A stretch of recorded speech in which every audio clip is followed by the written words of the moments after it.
اب آئیے، چونکہ 3 سے پیران پیر غوث اعظم دستگیر رضی اللہ تعالیٰ عنہ کے جو فتوح الغیب کا چھٹا مقالہ ہی چل رہا، آج انشاءاللہ جو ہے یہ چھٹے مقالے کا اختتام ہوں گا۔ تو گزشتہ نشست کے تسلسل میں یہ بیان جاری ہے، تو اس میں جب فرما رہے کہ جب تو خود کو، اب یہ پیران پیر رضی غوث اعظم دستگیر رضی اللہ تعالیٰ عنہ فرما رہے ہیں کہ جب تو خود کو اپنے آپ سے اور مخلوق سے فنا کر لے گا، اس کے بعد ولی کو دار دنیا میں اقامت، اہل عالم کے ساتھ معاشرت و مخاطلت حاصل ہوتی ہے۔ یعنی جب اللہ کا کوئی بندہ جب اپنے آپ کو جیتے جی جب فنا کر لے، جب اپنے آپ سے اور لوگوں سے جب فنا ہو جاتا، تو اس کے بعد میں وہ دنیا میں لوگوں کے ساتھ رہتا، لوگوں کے ساتھ انہیں لین دین معاملہ داری سب اس کی برابر رہتی، اس میں کوئی فرق نہیں پڑتا۔ مگر اب زندگی اسی طریقے سے وہ زندگی بھی گزارتا، اور مخلوق خیر بھی ہے اور شر بھی ہے، اسی طرح تم خیر بھی ہو اور شر بھی ہو، لہذا مخلوق کی خیر کی امید نہ رکھو، مخلوق کے خیر کی امید نہ رکھو، اور اس کے شر کا خوف نہ کھاؤ۔ اب اس کے بعد وہ کس کیفیت میں گزرتا، رہتا تو آپ کے ساتھ، رہتا تو آپ کے درمیان میں، مگر اللہ تعالیٰ کی دوستی کی وجہ سے اب اس کو یہ بات کا پتہ چل جاتا ہے کہ نہ میرے کو مخلوق سے کوئی توقع رکھنا ہے، نہ ان کی کسی بھلائی سے میرے کو کوئی نیکی، ان کی اچھی توقع، نہ ان کی کسی شر سے میرے کو ڈرنا ہے۔ اس لیے کہ جب اپنے آپ کو اللہ سبحانہ و تعالیٰ کے حوالے کر دے کے جب اپنے نفس اور اپنے ارادے سے وہ فنا ہو گیا، تو اس کے بعد میں اب وہ کسی کی بھلائی اور کسی کے شر سے وہ بالکل بے پرواہ ہو جاتا، وہ بڑا سکون نصیب ہوتا اس کو۔ اب کسی چیز کا، دنیا کی کوئی چیز نہ اس کو خوش کر سکتی، نہ اس کو جو ہے خوف زدہ کر سکتی۔ تو یہ کیفیت جب اس میں پیدا ہو جاتی، تو اس کے شر کا خوف، اچھا نہ اس کے شر کا خوف، نظر شہود میں اللہ تعالیٰ وہ صرف اللہ سبحانہ و تعالیٰ ہی باقی رہتا۔ اب چونکہ اس کی نظر اللہ سبحانہ و تعالیٰ پہ رہتی، تو لہذا اب وہ دوستی اور وہ ساتھ کا جو اس کو جو اعتماد اور یقین نصیب ہوتا، اس کی وجہ سے نہ دنیا میں نہ کسی خیر کی تمنا رہتی کسی سے، نہ شر کا خوف رہتا۔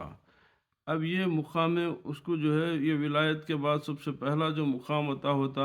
وہ یہ مقام ہے کہ نہ دنیا سے کوئی حرص ہے، نہ کوئی لالچ ہے، نہ خوف ہے۔ اب جو کچھ ہے، چونکہ وہ اپنے نفس اور اپنے ارادے کو اللہ سبحانہ و تعالیٰ کی محبت میں اور اس میں جو ہے فنا کر دیا ہے، تو اس طرح دکھائی دے گا کہ اس کے سوا کوئی موجود نہیں ہے، جیسا کہ وہ وجود مخلوق سے قبل تھا۔ اللہ تعالیٰ کی تقدیر میں خیر بھی ہے، شر بھی ہے، اس لیے کہ اللہ تعالیٰ خود، جیسے ہم ایمان مفصل پڑھتے ہیں کہ خیر ہی و شر ہی من اللہ سبحانہ و تعالیٰ، تو بولے اللہ تعالیٰ کی تقدیر میں خیر بھی ہے اور شر ہے، دونوں موجود ہے۔ اللہ تعالیٰ کی قضاء و قدر کا ہر نیک و بد کے ساتھ تعلق قائم ہے، تو وہ تقدیر کے شر سے تمہیں محفوظ کر دے گا اور اپنے خیر کے دریا میں تمہیں غرق کر دے گا۔ اب جب تم اس کیفیت سے گزرو گے، تو حالانکہ خیر اور شر دونوں جو ہے یہ اللہ تعالیٰ کی تقدیر سے تعلق رکھنے والے ہیں، مگر تمہارے اس عقیدے اور تمہارے اس فنائیت کے بعد تمہارے ساتھ جو معاملہ ہوگا وہ یہ ہوگا کہ اللہ تعالیٰ تم کو شر سے محفوظ کر دے گا اور خیر کے دریا میں تمہارے کو غرق کر دے گا، اور تم ہر بھلائی کے کاموں اور نعمت و راحت، نور و چین اور امن و سکون کا چشمہ بن جاؤ گے۔ یعنی تم ہر ذاتی اور عرضی، اندرونی اور بیرونی روشنی کا منبع بن جاؤ گے۔ اس لیے یہ دعا کا حکم ہے کہ اے اللہ، ابھی اسی لیے ہم کو جو ہے احادیث وغیرہ سے ہم کو جو حکم دیا گیا ہے کہ دعا کرو، تو یہی وجہ سے اس دعا کا حکم دیا گیا ہے کہ اے اللہ میرے دل و جان، آنکھ، کان اور زبان میں نور بھر دے، میرے دائیں بائیں، اوپر نیچے اور آگے پیچھے نور ہی نور کر دے، اور مجھے نور عطا کر دے، اور میرے لیے نور کو عظیم بنا دے، اور مجھے سراپا نور بنا دے۔ اب یہ جب کب ممکن ہوتا کہ جب بندہ اپنے آپ کو اپنے نفس سے پاک ہو جائے، اپنے ارادوں کو فنا کر دے، اس کے بعد میں صرف اللہ سبحانہ و تعالیٰ کے شہود کی عالم میں وہ اپنی زندگی گزارے، اللہ تعالیٰ سے دوری کا تصور بھی اس کے لیے مشکل ہو جائے۔ تو اب ان مقام کے اوپر جب اللہ تعالیٰ اس کو اپنی دوستی کا جب شرف بخشتا ہے، تو اس کو جو ہے اب شر سے اس کو دور کر دیتا ہے، اور خیر کی دنیا میں اس کو داخل کر دیتا، اور وہ سراپا نور بن جاتا۔ ٹھیک ہے، یہی فنا طالبوں اور سالکوں کا مطلوب، مقصود اور ان کے تمام مطالب کی انتہا ہے، جو اس نے مقدر کر رکھی ہے۔ اور اس مقام پر نظر شہود میں، یعنی جو دکھتا خیر کے سوا کچھ نہیں رہا، کیونکہ اللہ تعالیٰ اس کی خالقیت کی نسبت ایک ذرہ بھی حکمت سے خالی نہیں ہے۔ تمام حسن و خیر یہی ہے، اور قبح اور شر بندے کی نسبت سے ہے، کہ اس کا فعل نہیں کے ساتھ متعلق ہو گیا ہے۔ در حقیقت فعل شر ہے، نہ کہ خلق شر۔ فعل شر ہے، خلق شر نہیں ہے۔ کہ دیکھیے، برائی اپنی ذات سے برائی ہے، وہ بے شک وہ برائی ہے جب تک کہ، مگر جب وہ برائی کو آپ کرتے ہیں تو وہ برائی کے اجزاء آپ میں پائے جاتے ہیں۔ کہ برائی اپنی جگہ، دیکھیے یعنی اللہ بولنے کا مطلب یہ ہے کہ جو شر کا خالق ہے، تو کون ہے شر کا خالق؟ وہ تو اللہ تعالیٰ ہے، تو وہ حکمت ہے، انہیں پیدا کرا، وہ اس کی حکمت ہے، اور اگر ہم اس کی ضد میں آ جائیں گے تو یہ ہمارے لیے آفت ہو جاتی ہے۔ وہ آپ کے امتحان کے لیے، آپ کو امتحان میں ڈالنے کے لیے وہ خیر اور شر دونوں کو ساتھ رکھا، اس کے بعد میں آپ کو بتا دیا کہ بھئی یہ خیر ہے، یہ شر ہے، پھر اس کے بعد میں اپنے رسولوں کے ذریعے آپ کو علم دیا، اور علم سے آپ کو نشاندہی بھی کرا دیا کہ بھئی یہ خیر ہے، یہ شر ہے، یہ میرے پسند کی چیز ہے، یہ میرے ناپسند۔ خالق تو میں ہوں، مگر اب چونکہ ارتکاب کرنے سے اس کا اثر ہوتا، ہر چیز اپنی ذات سے جب تک وہ ہے وہ ویسی ہے، مگر جب اس کا ارتکاب کیا جاتا تو پھر اس کا جو ہے اس ثواب اور گناہ جو ہے اس کے ارتکاب کرنے والے کے اوپر ہوتا، نہ کہ ذات شر کے اوپر، ذات خیر کے اوپر نہیں۔ وہ اپنی ذات سے تو بالکل ویسے ہی ہیں۔ مثال کے طور پہ یہ ہے کہ بھئی اگر ایک کوئی بری چیز اپنی جگہ رکھی ہوئی ہے، تو اگر ایک شراب ہے، وہ شراب جب تک اپنی بوتل میں ہے تو وہ اپنی جگہ ہے،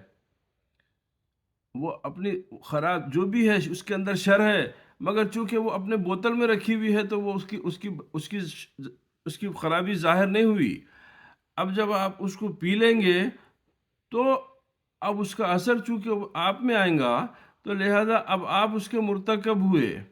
آپ یہ نہیں بول سکتے کہ چونکہ شراب میں یہ برائی تھی، نہیں، شراب میں برائی تھی، مگر آپ کو حکم یہ تھا کہ وہ پیو مت۔ تو اب جب آپ پی لیں گے تو بولے کہ جو فعل ہوتا ہے،